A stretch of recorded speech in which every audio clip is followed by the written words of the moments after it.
ఏదైనా వాక్యము యోమ్ దెబిరీం 15వ తారీఖు 10వ నెల 2025వ సంవత్సరం. మన దేవుడు ఇస్తున్న చక్కటి మాట కీర్తనల గ్రంథము 26వ అధ్యాయము 4వ వచనం. పనికి మాలిన వారితో నేను సాంగత్యము చెయ్యను. ఈ మాట అన్నది ఎవరు? దావీదు. దావీదుకి పనికి మాలిన వాళ్ళు ఎవరు, పనికి వచ్చే వాళ్ళు ఎవరు అని తెలిసే కృపావరం ఉందా అంటే లేదు. మనకు కూడా లేదు అటువంటి కృపావరం.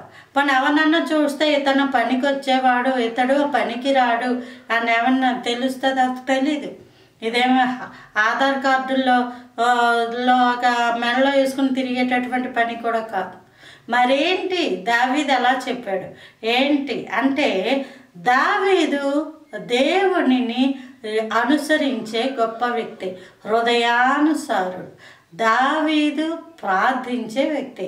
దావీదు కట దేవుని దృష్టిలో వీళ్ళు పనికి వస్తారు, వీళ్ళు పని లేదు. దేవుని దృష్టిలో వీళ్ళకి ప్రణాళిక ఉంది. పని అంటే ప్రణాళిక, వర్క్ ప్రణాళిక, ప్లానింగ్. ఎవరి పట్ల ఉందో వాళ్ళతో సాంగత్యం చేసేవాడట.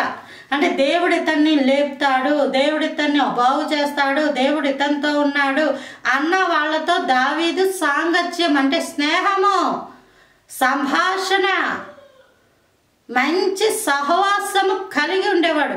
ఎవరి పట్ల అయితే దేవుడికి ఒక ప్రణాళిక లేదో, ఎవరైతే దేవుని దృష్టిలో వీళ్ళు పనికి రారు అని తీసి పక్కన పడేసారో అలాంటి వాటితో దావీదు కూడా మాట్లాడేవాళ్ళు కాదట. ఈ మాటలు మీకు అర్థం అవ్వాలి. ఈరోజు నువ్వు ఎవరితో మాట్లాడుతున్నావు? ఎవరు ఖాళీగా ఉంటే వాళ్ళతో కూర్చొని మాట్లాడేస్తున్నావు అనుకో, వాళ్ళు పనికి మాలిన వాళ్ళు. నువ్వు వాళ్ళతో సాంగత్యం చేస్తే వాళ్ళకలాగే ఎటువంటి దేవుని దృష్టిలో ప్రణాళిక లేని వాడిగా నువ్వు మిగిలిపోతావు.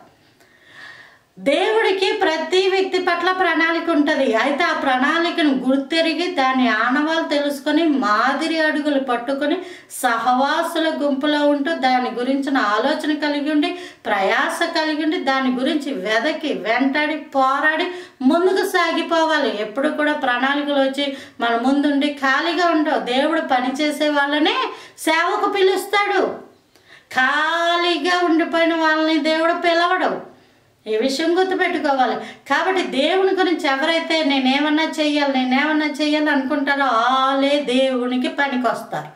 ఎవరైతే నేను చేయనని వంకలు సాకులు ఇవి అవి పెట్టుకుని ఉంటారో వాళ్ళు పనికి మాలిన వాళ్ళు. అలాంటి వాళ్ళతో దావీదు సాంగత్యం చేయడట. దావీదు అంటే ఎవరు? దావీదు హృదయానుసారుడు దేవునికి. దావీదు ఆరాధన చేసే గొప్ప వ్యక్తి. దావీదు ప్రార్థనాపరుడు. నువ్వు కూడా దేవుని ప్రణాళికలో ఉన్నట్టు నడవాలనుకుంటున్నావా? దేవుని ప్రార్థించే గుంపులో ఉన్నావా? ఆరాధించే గుంపులో ఉన్నావా? నువ్వు ఎవరైతే దేవుడు వాళ్ళని వాడుకుంటున్నాడో నువ్వు వెళ్ళి వాళ్ళతో సాంగత్యం చేయి. ఎవరైతే దేవునికి దూరంగా ఉన్నారో వాళ్ళతో సాంగత్యం చేయకు. అది నీకు క్షేమకరం కాదు.